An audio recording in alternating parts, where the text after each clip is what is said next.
Welcome to the Salmon Runs YouTube. Enjoy the video. You start by preparing the machine and calibrating for efficiency. First, level the bed and set nozzle gap to achieve a consistent first layer. This prevents wasted retries. Next, choose a nozzle and layer height pairing that reduces excess extrusion.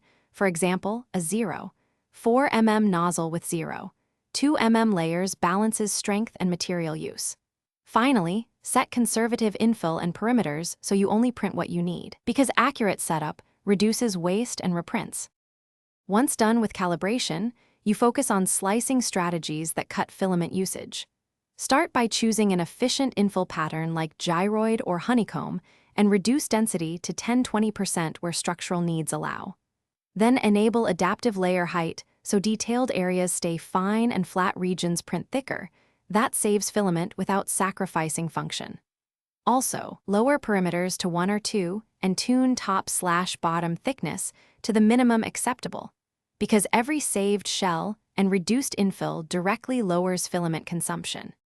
To finish, you print with techniques that conserve filament while ensuring success. Combine multiple small parts into one job to reduce travel and purge loss, and avoid rafts unless adhesion fails. Use thin brims instead. Reduce support density, use tree supports when possible, and disable excessive ironing or top solid infill. If issues appear, check for underextrusion by inspecting the PTFE tube, extruder tension, and filament diameter. Fixing those prevents failed prints and saves far more filament than micro-optimizations. Thanks for watching. Consider subscribing if we helped you.